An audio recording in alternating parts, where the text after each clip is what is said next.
Go ahead. Hispanic Heritage Month. So my name is Sofia Galina Garcia, and my heritage comes from Mexico. I was born there, but I came here when I was one, so I was raised in Canada. And I'm Laura Silva. My heritage is Colombian, and I was born and raised in Canada. So what does it mean to be Hispanic? So before we start that off, I want to talk about the difference between Hispanic and Latino. So Hispanic refers to any country whose native language is Spanish. So this would include most of Latin America, but it would exclude countries like Brazil, where the native language is Portuguese, but it would include Spain, which is in Europe, but their native language is Spanish. And then the term Latino refers to any country in Latin America. So this is more tied to the cultural aspect of it. So it would include people from Brazil, but exclude Spain. So this is a world map that shows like Hispanic countries, like there's Spain over there, but then this would be, all of this would be Latino, over there includes Hispanic. So what race are we? So there's three main races that you'll find in Hispanic countries. The first is European white. So Spanish people would fall under this category. Most of them are white because they're from Europe. And then there's also a handful of people in Latin America who may have dominant European genes due to past colonization. And what you'll know is a lot of them will brag about it. But then there's the mestizo people. Mestizo people are the largest population in Latin America. Mestizo means a mix of both European genes from most likely from the Spanish who colonized and indigenous genes from our native ancestors. Most mestizos will have lost their ties to their indigenous tribes' culture due to the past colonization. For example, I'm mestizo. I know that I'm half Yaqui, but I have limited information on the Yaqui culture. And then there's indigenous. So indigenous people are still a large population of Latin American countries, but not as much as mestizos. And you'll find that most people will be somewhat mixed. And there's also some southern tribes in the U.S. that date back to being native people of Mexico. And so today's indigenous Hispanic people may either be completely cut off from that culture and so assimilated to the Hispanic culture like mestizos, or they may still be a part of their tribe and practice those rituals. Hispanic pride. Being Hispanic is something that every Hispanic person is beyond proud of. Pride in our heritage is deeply rooted in our culture and traditions. Everything from our holidays to just getting together with loved ones is cause to celebrate and be proud of who we are, despite the hardships we face in life. That being said, all Hispanics can agree that the corruption of our country's governments are nothing to be proud of. Now let's talk about culture. The first is cultural food. So one of the most common foods you'll find in Latin American countries is the arepa, which are made of ground maize dough, and they are fried and are often filled or topped with cheese. And you can find them like in pretty much any Latin American country. As well as the enfrijoladas, which are mainly Mexican. They are made by dipping stale tortillas into leftover frijoles or beans, occasionally loaded with chorizo, crema, and cheese. And they're mainly Mexican. And there's also el pastel de tres leches, which is like 3 milk cake. It's a sponge cake soaked in 3 different milks: evaporated milk, condensed milk, and heavy cream, and is often topped with fruit, or I prefer it with caramel. And then the bandeja paisa is the most typical dish of Colombia.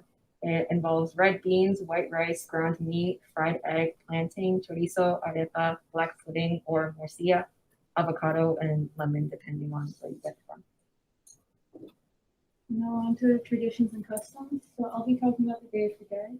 So in our culture, it is said that the gates of heaven open on October 1st at midnight, meaning that all day November 1st, the dead children's souls can visit their families, which is why it's called El Día de los Inocentes, also known as All Saints Day in English. Inocentes means innocent, the children being the innocent. And then on November 2nd, the adults can follow and visit their families, and that's known as the actual Day of the Dead, or All Souls Day. It is an important tradition most prevalent in Mexican families, as it is a day to welcome back the dead souls of our loved ones, and so we decorate their graves, offer food and drinks, take part in cultural celebrations, such as having mariachis perform, which is a cultural band. and the Novena de Aguinaldos. Every year, starting on December 16th, families and other loved ones gather to pray and sing Christmas carols along with other special songs in front of the nativity set. This is because Catholicism is like the predominant religion in Hispanic countries. This goes on for all 9 nights leading up to Christmas Day. This tradition is celebrated in Colombia. The novena itself consists of retelling the Christmas story and dedicating a special prayer each day. After the prayers and songs are sung, there is a celebration of eating and dancing. Novena parties usually go late into the night and happen each night until Christmas. And here are some Independence Days. So a lot of countries will have different Independence Days, but if you look closely, you'll see that a lot of countries will have September 15th as their Independence Day, and most of those are from Central America, and they're all related. The cultural art. So this is Frida Kahlo's self-portrait. So she's a really famous artist and is well known across the world, and she was really well known for her self-portraits. One fun fact about her is that she had a mirror on top of her bed, which is how she did the self-portraits. She would just lay down and then take them. And then murals are also really important to Hispanic culture. Murals done by Hispanic artists are usually very colorful, and many depict aspects of Hispanic culture and or struggles. Then there's La Catrina. So skulls and skeletons are a very prominent figure in Latino art, La Catrina being very prominent among them. So she symbolizes the Day of the Dead as well as the Mexican way of laughing at death itself. And if you look into the deeper meaning of it's that the Catrina symbolizes rich people, and death doesn't discriminate. Everyone is equal in its eyes. So she's heavily tied to the Mexican Revolution, as those with higher power would be the rich, and the rich would have been the white Spaniards, and then the Mexicans would be fighting back against the corruption, death not taking any side, and in the end, Mexicans being able to win. Moving on to cultural clothes and fashion. So there's a lot of trajes típicos in Mexico, which means a traditional dress or outfit of a specific area, like a city or state. And I have two of them with me right now. I'm wearing the top of the traje típico of Puebla, which is a city in Mexico known for its art and mural. This is the bottom part of it. Here, and what you can see. Pretty. So Most of the time it'll be handmade, right? And you can see here, this is the eagle from the Mexican flag, which symbolizes freedom. And then, yeah, and that's the top of that. And then there's the traje típico of Chiapas, which is a Mexican state home to Mayan architecture. And it has the largest population of indigenous people in Mexico.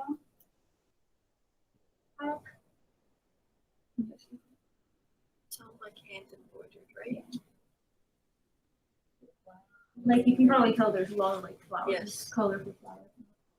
Do you know where that is? Well, it's really tied to indigenous culture, so you can date it back to that. And it's basically like, Embracing the earth. yeah, it's like celebrating the earth and stuff like that.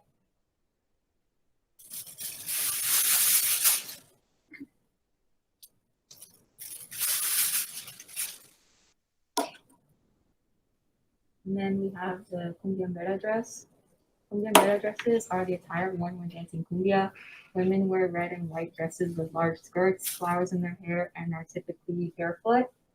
Men wear white shirts and white pants, a sombrero, and a red scarf around their neck or their waist. They also go barefoot. I have mine. A sombrero. And here. This is the skirt. The So dress. pretty. It's made to be very large so that you can Like, dance with it. And I believe I have the top for it. A lot of Latina skirts will be very like that because most of them will. It's the top. Wow. These go on the arms.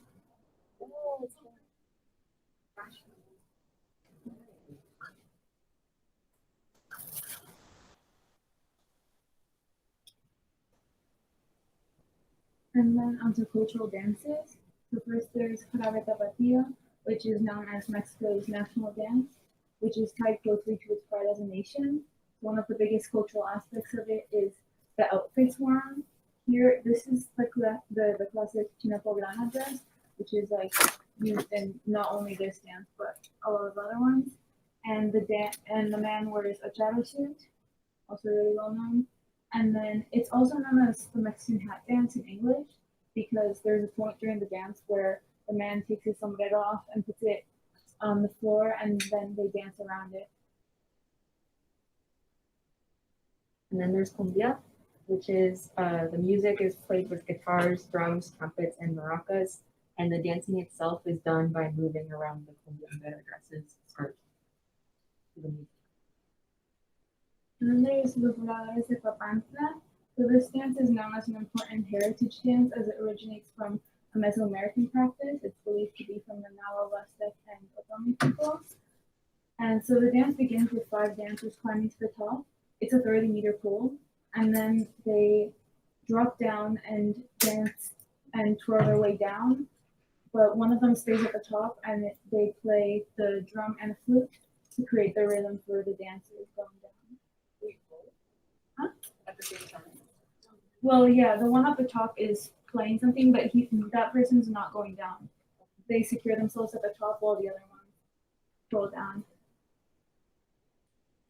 And then there's the deer in the hunter dance. So this is a well-known indigenous dance. It's from the Yaqui tribe, which is my culture. And this is something that I do know about it, and I really love it.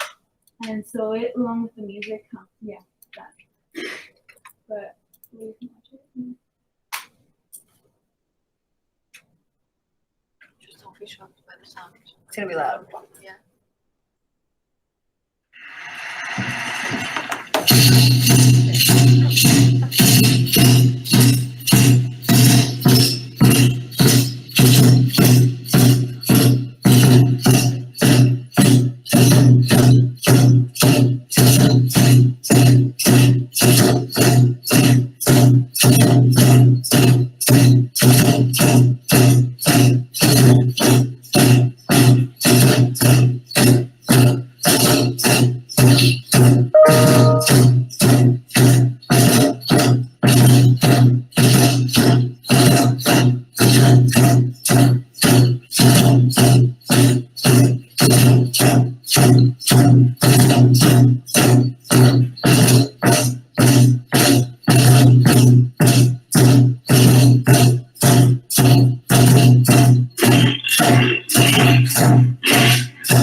Now on to historical figures. Okay, so Gabriel Garcia Marquez was born in Aracata, Colombia in 1927. When he was 13 years old, he moved to Bogota to attend secondary school, where he studied law and later abandoned that and switched career paths to journalism and writing.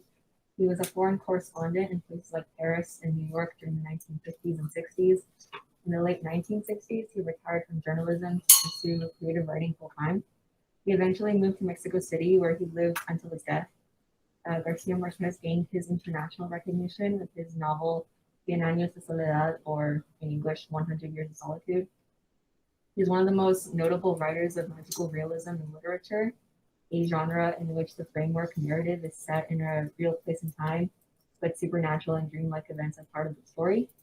The novels El Otoño del Patriarca, the Autumn of the Patriarch, and El Amor en los Tiempos de Cólera, Love in a Time of Cholera, cemented his position as one of the greatest Latin American writers of all time.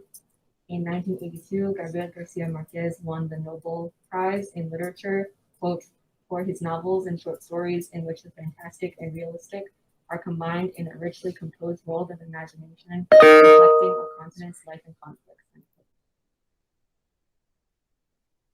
And so I'm going to talk about Silvia Rivera. So you probably know about her, but she's a Latin American transgender woman and drag queen of Puerto Rican and Venezuelan heritage.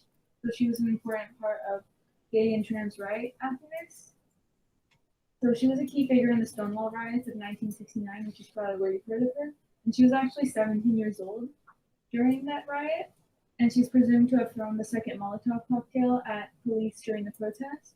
This is a key piece to the gay liberation movement.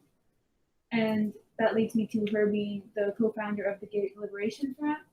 And also Martha P. Johnson was her friend and partner, where together they founded STAR, which stands for Street Transvestite Action Revolutionaries, a group that empowers gay and trans youth, and it's still here today, I'm pretty sure.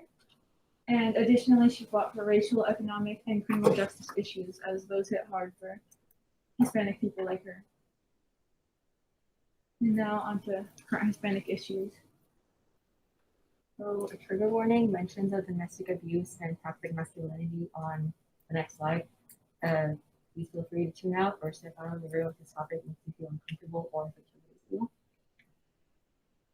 So I'm going to be talking about machismo. Machismo, by definition, is a strong or aggressive masculine pride. Many families in Hispanic cultures are patriarchal, meaning the man is like the head of the household who runs things. The correlation to machismo is found to be deeply rooted in family dynamics and culture. It's seen through the pressure to raise children a certain way and instill social constructions of gender on children. a distant father-son relationship in which intimacy and affection are typically avoided stem from machismo. It creates a sense of inferiority that drives boys to reach an unattainable level of masculinity, a pursuit often validated by the behavior they observe in the men around them, like their fathers, uncles, etc., and ultimately leading them to continue the cycle. And this need to feel superior often results in domestic abuse in relationships where the man feels the need to control aspects of his female partner's life. And another trigger warning is mentions of violence against females on the next slide. Again, please feel free to do whatever you need to do to keep yourself safe. We're going to be talking about femicides. Femicide is a genocide targeted towards women and girls. Femicide is an issue that occurs in many countries, but most predominantly in Central America, with countries such as El Salvador and Honduras, and other places such as Brazil and Mexico. The Latin American region includes 5 of the 12 countries with the highest rate of femicide in the world. Between 2000 and 2010, more than 5,000 Guatemalan women and girls were murdered. Intimate partner femicide is the most common form of femicide. So the victims, boyfriends, husbands, whatever, were the perpetrators. And high violence and crime rates in these countries also contribute to this issue. Machismo, a history of civil wars, and other cultural influences can also contribute to this issue, specifically in Latin American countries. Torture, mutilation, defacement, sexual assault, and the dumping of bodies is a common trend with femicide. And here we have a graph showing femicides in Latin America rates as of 2019. The graph shows number of femicides per 100,000 women in the countries that have the highest numbers of femicides in Latin America. And another trigger warning is mentions of sexualization of women and children on the next slide. Please do whatever you need to do to keep yourself safe. Sexualization of Hispanic women is enforced by stereotypes. Stereotypes surrounding Hispanic women help push a sexualized image of them in the media and in everyday life. And age is definitely not a factor. Some Hispanic girls begin being sexualized while they're still children. For example, for me, it started when I was 11 years old. So trigger warning, there's going to be discussions of harmful stereotypes and slurs in the next slide, which includes topics of rape and drug use. So please feel free to tune out or step out of the room if the topic makes you feel uncomfortable or unsafe. So some harmful stereotypes that you'll hear are Mexicans are illegal, or Latinos are illegal, or they must have crossed legally. Very harmful. And then there's Latinos are drug dealers, watch out, they might be from the cartel. Latinos are rapists and murderers. And what you'll see a lot in the media is when depicting us, guns are often added, as well as sombreros and tacos, a huge stereotype. And there's also the jokes tied to it, like, I don't speak taco language. Then there's stuff like Latinos are so loud, can't they shut up for once? All they do is party. Then putting a harmful stereotype on us. And there's Latinos are lazy, and assuming Latinos work in farming labor or maid and cleaning jobs, which is a weird mix because, yeah, it's like labor isn't really lazy. And what you'll probably think is if you might have had like a more educated family, the stereotype you might have heard are Latinos are hard workers. But for a lot of racist families, or, you know, if those thoughts, they'll think lazy instead. And then some slurs are beaner, bean bandit, and coffee bean. Those all stem from when they went to Mexico and stuff like that, and they saw like frijoles, which are beans, and they just like put that on, being like that's all they eat type of thing. And there's wetback and border hoppers, which is like, you know, because they think we're illegal, and like the wetback meaning like because assuming you crossed the river, a lot of people to cross the river, and so wetback. And then there's the tortilla face, that sticks, which is like mocking how maybe some Latinos, their accent might say sticks instead of speak, which is mocking that. And then there's also the stereotype where people assume all Latinos are Mexican. And now on to systemic racism. So not only do Latinos face discrimination from society, like our own society, like femicides, or from society, like those harmful stereotypes, but also systemically and from the government. So to understand some of it, we have to know that back in 1848, the U.S. took a big chunk of Mexican land, and that event majorly contributes to the big population of Mexicans you'll see in the U.S. today, especially in southern U.S. So that's what was taken. And another thing that contributes now is that during World War II, Mexicans had taken over a lot of farming roles in the U.S. And so once the war was over, Mexicans stayed within these roles as it became the type of job that was undesirable for white people. And then this leads to how in today's society, Latinos are often still given the unwanted jobs, such as the labor jobs, like farming, construction, and cleaning, which is where those stereotypes come from. My dad had told me about this. He was like, those stereotypes do come from somewhere, and told me about that whole story. And so Latino communities, and now like in modern society right now, Latino communities are often purposely placed in less funded areas with lower quality education that leads to poor opportunities like low paying jobs, which then leads to poverty, which is a huge issue we'll talk about next. And by being placed in these poor neighborhoods, a lot of the time youth will have to turn to crime to be able to provide for their families. This just creates a cycle that is rooted from systemic racism to keep Latinos with lower status and in the criminal justice system, which you've probably heard a lot about something similar like this in Black communities.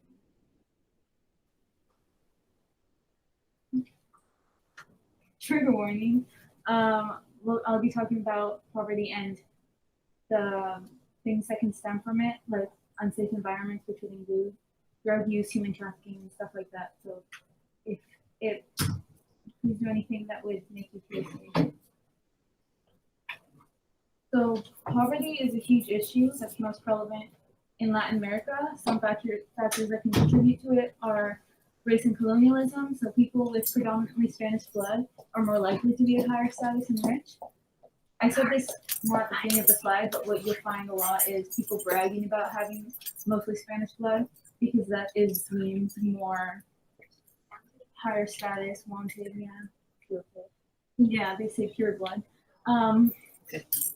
And that's why a lot of the time people with darker skin in Mexico, they'll be racist on because one, they'll assume they're more indigenous, and two, they're out a lot because they're working a lot. And then there's also, so mestizos are more likely to be of middle class, which is still a large gap away from high class in Latin America, to extreme poverty, in which indigenous people of Latin America are more likely to live in. And there's also the corrupted government, which is really huge in Latin American countries. So government officials are extremely corrupted and have a tendency to use money from taxes and public resources, such as oil, and use it for their own personal greedy privileges. And then this leads to lack of funding towards education, infrastructure, public health, and other things related to public services. And then that creates a society with a huge wealth disparity where, like I said before, it could either be you're either really rich or you're just poor. And then poverty ends up creating an unsafe environment with things like high crime rates, which includes robbing, violence, like street fights, gang violence, gun violence, and then kidnapping and murder, and stuff like drug and human trafficking. And then that drug trafficking leads to a lot of drug and alcohol use. And then also the corrupted government officials using the money not towards public services. That then leads to low paying jobs. Sorry. And then that means that there's less funding for people. That means there is no money for like healthy food and or clean water, because in Latin American countries, they live like in the water adversaries that indigenous people in Canada live in. There's no clean water. You can't drink water from the tap, so you have to buy the water. And if there's low paying jobs, it's hard to do that. So then basic necessities aren't possible to get. The references, and that's it for our presentation.